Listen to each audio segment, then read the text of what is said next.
the day, Tank. No disrespect. Respectfully. Look at. I don't think Tank's going to beat Frank Martin. The boxing community has revealed their picks for the upcoming showdown between Gervonta Davis and Frank Martin. Davis previously disclosed that he had a bout lined up for June. However, while initially mentioning the 7th as the date, he has now revealed that the definitive date will be Saturday, June 15th. Earlier this year, ESPN correspondent Mike Coppinger announced the return of Tank. He tweeted, "Gervonta Davis and Frank Martin have agreed to a deal for a PBC PPV fight in late spring, early summer for Tank's WBA lightweight title," sources tell ESPN. Davis's legal trouble sidelined him the second half of last year, but now he's back versus a legitimate top 10 lightweight. On his Instagram feed, Tank now dropped a bombshell, unveiling the inaugural fight poster. Adding more fuel to the fire, he disclosed that the co-main spectacle will feature none other than David Benavidez locking horns with Alexander Gvozdyk. Meanwhile, Devin Haney chimed in with his perspective on Martin's decision to face Davis. Haney said, "I think that Tank beats him. I mean, we haven't seen Frank Martin at the highest level, the elite level. Not saying that he isn't elite, but we just haven't seen him. Do I think he's going to go in there and lay down? No. I think he is going to go in there to get his respect, and he's going to fight back." Martin has squared off against seasoned opponents like Ryan Kilchewski, Romero Duno, and Jackson Marinez. Consequently, Devin Haney holds the belief that Martin's limited experience may not adequately prepare him to contend with the elite caliber exemplified by Gervonta Davis. "And provided the resume Tank has built over the years," Haney said. "But I just think that Tank has the experience, has his skills, and will be victorious. But will it be easy? I can't say. But do I think that Frank Martin is going to go in there and show that he is a contender? Yes." While Devin Haney holds the belief that Gervonta Davis surpasses Martin in skills, Frank has expressed that Davis didn't rank as the most formidable puncher he encountered in the ring. Interestingly, prior to the Leo Santa Cruz bout, Frank, in his role as a training partner, contributed to Davis's preparation for the fight. After a good experience with Davis, on being asked if Davis had the most powerful punches, Martin had replied, "Nah, it's a Mexican boxer I sparred with. His name is Pablo." Meanwhile, Ryan Garcia shared his thoughts on the Davis versus Martin fight. One of the reporters asked, "Have you sparred with Frank Martin?" Garcia replied, "No." The journalist pressed on, highlighting a curious dynamic. While they once trained side by side under Derek James's tutelage, there came a point where they faced off in the ring, adding a layer of complexity to their relationship. The reporter then asked Garcia who he would pick in the Davis versus Martin fight, considering he had trained alongside Martin and had also sparred with Gervonta Davis. In response, King Rai stated, "I'm going to go with Frank because I'm going to be there every step of the way, and put him in a game like this is what he likes to do. This is what he will do. Bo boom." Moreover, following his victory over Devin, Ryan Garcia took a moment to speak to the press, and he shared his pick for the upcoming fight between Davis and Martin. Discussing the matter, Garcia commented that he didn't believe Tank would defeat Frank Martin. However, even if Tank were to win, Garcia believed Tank would not face him as he was moving up in weight. Look at. I don't think Tank's going to beat Frank Martin, but if he did, he wouldn't fight me because I'm moving up. I'm not doing 140. I'm going 147. I can't make 140. I never even technically fought at 140. I fought every time at 143. My body can't literally go lower than 143. It's impossible. Furthermore, Garcia ruled out any possibility of returning to the 140-pound division for a rematch with Davis. He confidently stated his decision to avoid that weight class and expressed his focus on competing in the welterweight division in his upcoming fights. He explained that he would not be competing at 140 pounds, preferring to compete at 147 pounds. Oscar De La Hoya also shared his thoughts on it. The only way he's going to fight Tank Davis, it's a catch weight, okay? At 45, 44, just the way they did it to him. Yep. Now he's the man. Now he's the face of boxing. Come on now. On the other hand, Eddie Hearn, the promoter, confidently asserts that when Gervonta Davis squares off against Frank Martin, it will be a straightforward victory for Davis. Hearn dangled a substantial sum in front of Tank Davis to step into the ring against Conor Benn, potentially pocketing a hefty $25 million. It's uncertain whether Tank will come anywhere near that figure facing Martin, leaving him to possibly decline Hearn's tempting proposal. While Matchroom boxing promoter Hearn is intrigued by the Davis versus Martin bout, he's realistic about its potential on pay-per-view. Martin, ranked number 2 by the WBA with an 18-0 record and 12 knockouts, hasn't quite reached household name status yet in his career. Selling this fight might prove to be a challenge given Martin's current level of recognition. Reacting to the news of Gervonta Davis fighting Frank Martin next in the spring, Eddie Hearn told Fight Hype, "It's all right. It's an easy fight for Tank. Frank Martin is a good little fighter. I don't think it's going to do mad numbers, but it's a good fight." Now, we know that Frank Martin has frequently expressed his eagerness to step into the ring alongside Davis. Their history adds intrigue. They've clashed fiercely in intense intense sparring sessions, each aiming to outshine the other. It appears that he might pose a serious challenge to Davis. However, for those entertaining the notion that he could accomplish what 29 others failed to do, Leonard Ellerbe, CEO of Mayweather Promotions, firmly believes you've taken leave of your senses. Ellerbe told Sean Zittel of Fight Hype, Frank Martin can't beat Tank Davis. None of those guys can beat Tank Davis. Frank's a good fighter. He can't beat Tank though. Ellerbe has been through the song and dance countless times. He's sat through the boasts of past lightweight contenders like Ryan Garcia, all swagger and bravado, only to watch them fall short when it really counts in the ring. In another interview, Leonard Ellerbe spared no compliments in extolling Frank Martin, almost ceremoniously bestowing upon him the title of Gervonta Tank Davis next challenger. When directly questioned about the matchup, Ellerbe's demeanor swiftly shifted. He retreated, evincing a nervousness akin to facing an interrogation by a 15th century Grand Inquisitor. Pitbull's style, he fights one way. He fights one way. He's very aggressive. And Rolly and his trainer have been working on ways to counter that kind of stuff. And he's not going to just continually run up in there on Rolly. Amidst basking in Martin's lavish compliments, Ellerbe reluctantly concedes his inability to outmatch Tank, a fact glaringly apparent. Martin's narrow victory over the marginal contender, Harutyunyan, suggests he's unlikely to triumph over Tank or any other elite contenders in the top 10. I'm not going to comment on none of that because, again, the focus is kind of what the focus is. And when that time comes, Tank will let you guys know what he's doing. Ellerbe acknowledged Frank Martin as a talented fighter, emphasizing that he is indeed very skilled. Addressing criticisms of Martin's performance against Artem Harutyunyan, Ellerbe defended Martin, saying that he didn't want to hear any excuses or claims that Martin isn't a good fighter. He insisted that all these fighters are talented and deserve respect. Martin's a good fighter. Yeah. He's a very good fighter. And some of the things I've been hearing lately just about him, from just browsing it, it's like people want to make excuses now. They want to make excuses. For who? They want to make excuses talking about this fighter ain't that good and I don't want to hear none of that. All these fighters are good. We understand the dynamic. Tank is the cash cow for his team, and they're not about to risk their golden goose by matching him against someone who could potentially upset the balance. But fans are growing weary of these lopsided matchups for Tank. They crave to witness him in battles against genuinely skilled opponents. However, Ellerbe further commented that all the fighters are skilled and shouldn't be underestimated. He praised Frank Martin as a dedicated and talented boxer who gives his all in the ring. However, Ellerbe expressed his belief that Martin wouldn't be able to defeat Tank. He described Tank as a versatile fighter with a high boxing IQ, capable of both boxing and brawling. Despite acknowledging Martin's abilities, Ellerbe conveyed his excitement for Tank's return to the ring. Good. All these fighters are good. Frank Martin ain't no chump. He fight his ass off. He can't beat Tank though. What happens? He's a good boxer. He's a slick boxer. Tank can do all that though. Yeah. Tank can do all that, and then, Tank does what he does.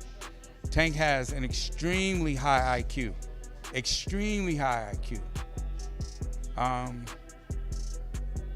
He can do it all. Gervonta Davis still stands as one of the most recognizable figures in the world of boxing. The mere mention of his potential comeback and discussions about upcoming fights have stirred immense excitement among fans and followers alike. While it might be premature to delve into a thorough analysis of a match, there's no harm in reaching out to those whose livelihood revolves around trading blows in the ring. Kermel Moton has also chimed in with his perspective on the unfolding saga. Moton didn't hold back when asked about his thoughts on the Davis and Martin matchup. The reporter asked, "Can I get a prediction on Tank versus Frank from you if that fight were to come?" Moton said, "I think it's going to be a great match. I feel like Frank will probably get the first few rounds. We know Tank gives away rounds a lot. However, he added that Tanks won't take much time before, using his vast experience, he will catch up with the Ghost and force his will to win the contest." Moton said, "I feel like he'll probably catch him. He used to experience and catch him later on in the fight and get the dub." Meanwhile, Shakur Stevenson opts for humor, offering a witty remark in response to the situation. Sugar turned to his Instagram handle and shared a clip with the caption, "Shakur seeing Tank versus Martin gets signed," where a man throws his wine glass in frustration and screams. "Nah, this was funny, not gonna lie," he replied. As the anticipation builds for Tank's first bout of 2024, the atmosphere crackles with excitement. But before the fighters step into the ring, the drama unfolds online, with Tank swift to respond to a taunting tweet from his opponent Martin. It's not just a battle of fists, but also of words, setting the stage for an unforgettable night of boxing glory. The insults for the June 15th card have begun, with Martin tweeting, "Yeah, right, bitch. You know you better be in the gym. Davis has since responded, "On my mother, I didn't see this, but it's on now, I promise you." Build-ups to Tank fights are entertaining, and it appears the southpaw from Baltimore is ready to return to the ring in style and show why he is considered one of the most talented fighters on the planet. Martin claims that, unlike what his teammate Ryan Garcia had to go through the previous year, there won't be a catchweight or rehydration clause in his match against Tank Davis. Ryan was taken advantage of by Tank Davis's management, who forced him to accept a catchweight handicap, a dehydration clause, and a reduced purse split in order for the bout to take place. Ryan had almost no chance of winning because of their manipulation, but even so, they had the audacity to celebrate their tainted victory afterward, as though they had won fairly. Martin added, "You have to understand that Ryan had a rehydration clause on him, so he was only able to rehydrate a certain amount of weight, I understand." Martin commented that people need to consider that Ryan Garcia had a rehydration clause imposed on him for his fight against Tank Davis. Due to this clause, Garcia was only permitted to gain a specific amount of weight after the weigh-in. Martin expressed understanding of this condition when discussing his gymmate's loss to Tank Davis the previous year. He added, "He wasn't his 100% full self. Not being 100% yourself in a big fight, that puts you at a disadvantage." I don't believe that was a 100% Ryan in there with him. Yeah, for sure. Talking about his fight with Tank, Frank Martin said, "It's not an official confirmation yet. We're still trying to wait on the venue and the exact date, but that's not an official thing yet." Fans think that Martin better brace himself for a barrage from Tank Davis. He'll need a solid chin to weather those heavy hits. While Tank showed vulnerability in his bout against Isaac Pitbull Cruz, Martin might just have a chance at an upset victory if he can withstand Tank's power. Talking about it, Martin said, "A lot of people are going to see the unexpected in that fight. Everyone knows who Tank is. He's a star. A lot of people don't know who I am in the boxing world. It's one of my opportunities to wake the world up." Stephen A. Smith, the enthusiastic sports commentator, brought his unique energy and fervor to the discussion, emphasizing the compelling story that a spectacular knockout can tell. Smith was especially interested in the intriguing balance between raw power and careful strategy in boxing, a balance he felt Gervonta Davis embodies remarkably well. Smith passionately supports Davis, pointing to his history of delivering dramatic endings to his fights as evidence of his skill and prowess in the ring. Smith said, "Davis's knack for securing victories through sheer knockout power is not just about winning. It's about enthralling the masses and stamping his authority in the boxing world, making him a standout in this highly anticipated face-off." Additionally, Smith explored the wider impact of Davis's fights, proposing that his performances are more than mere boxing matches. He argued that Davis's bouts become significant events that go beyond the sport itself, capturing the attention and interest of both dedicated boxing enthusiasts and casual viewers alike. He said, "It's this unique blend of athleticism, showmanship, and that unforgettable punch that not only defines Davis's career, but also elevates the entire sport of boxing." In Smith's opinion, although Martin poses a significant challenge due to his skill and strategic prowess, the overall story of the fight favors Davis's explosive power and knack for creating dramatic moments. Smith is confident that these qualities will ultimately contribute to a captivating victory for Davis in this highly anticipated match. Meanwhile, Sean Porter, the former world champion, offers a fighter's perspective, emphasizing the significance of maintaining composure and possessing a strong defensive game, qualities he associates with Frank Martin. Porter mentioned, "In high-stakes matches, it's not just about how hard you can hit, but also how well you can avoid getting hit, areas where Martin shines." Nonetheless, Porter thinks that the pivotal factor in the fight will be Davis's explosive power and his capability to land decisive punches, particularly under pressure. On the other hand, Max Kellerman, the experienced boxing analyst, delves into the strategic nuances of the Davis versus Martin bout. He said, "We're likely to see a chess match in the early rounds with Martin employing his sharp skills to stay competitive. However, Kellerman anticipates a crucial moment in the fight where Davis's natural power becomes overwhelming for Martin. He suggested, despite Martin's best efforts, I expect Davis's dynamism and punch strength to eventually penetrate his defenses, likely resulting in a technical knockout in the mid to late rounds." Moreover, Kellerman forecasts that Davis's explosive power will ultimately penetrate Martin's defenses, resulting in a notable victory for Davis, likely by a mid to late round technical knockout. On the other hand, Martin recently expressed his thoughts in an interview with Fight Hype. When reflecting on his sparring sessions with Tank, Martin remarked, "It was good work. I held my own, he held his. Good experience. He's sharp. I don't think Leo is going to have the speed or the reflexes. You gotta have some power. You gotta be able to hold your own in there because Tank's a beast." Furthermore, when asked if Gervonta Davis was the most powerful puncher he had ever encountered, Martin replied, "No." He said, "Nah, it's a Mexican boxer I sparred with. His name is Pablo." However, Martin said, "He got some power. He can crack. Good timing, Sharp." Martin's description of a sparring session with Davis reveals his confidence and understanding of Davis's skills. Even though he couldn't share the sparring footage with the public, Martin speaks positively about the experience, emphasizing his capability to keep up with Davis's abilities in the ring. What do you think of the fight?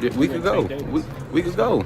We could go. You know, I just fought the title eliminator or whatever for the WBA, so we could go. What would that fight look like? It'll be a good fight. It'll be an explosive fight, two fast fighters, two strong, explosive fighters. It'll be a dope, dominant fight, you know. Explosive fight. It'll be an explosive fight. Do you feel like you guys being familiar with each other from sparring and whatnot, that would play a role in the fight at all? Nah, you know, that was years ago. You know what I mean? So he had come to the ring with something different, and then, you know, vice versa, I'd do the same. Former boxing trainer Andre Rozier recently offered his insights and predictions about the upcoming matchup. Rozier, who has a close relationship with Davis and fondly calls him his nephew, reaffirmed his unwavering support for Davis in any fight, including the rumored bout against Martin. He said, "While it promises to be an exceptional matchup, I'll forever remain a staunch supporter of Gervonta. He has my unwavering support, and I'll always be in his corner." While recognizing Frank Martin's abilities as a boxer, Rozier emphasized that Martin would need to significantly elevate his performance to challenge Davis effectively. He likened this necessary improvement to upgrading from a basic car to a luxury model, such as a Lexus or Genesis, suggesting that only elite-level boxing would be sufficient to compete against a fighter of Davis's caliber. Rozier added, "Frank's gotta go from driving a Honda to a Lexus if he wants to compete with Tank." While Rozier expressed his respect for Martin, he voiced skepticism about Martin's ability to withstand Davis's strength and power. Rozier hinted that Davis would probably emerge victorious if the fight were to take place. He said, "The power and intensity Tank brings, I'm not sure Martin's ready for that." With contrasting opinions from experts and insiders, the stage is set for a compelling clash of skill, power, and strategy. Davis, backed by his remarkable track record and raw punching power, stands as a formidable force in the ring, while Martin, despite his underdog status, exudes confidence and determination to make a statement. Make sure to check out some of our other videos on the screen if you enjoyed this one.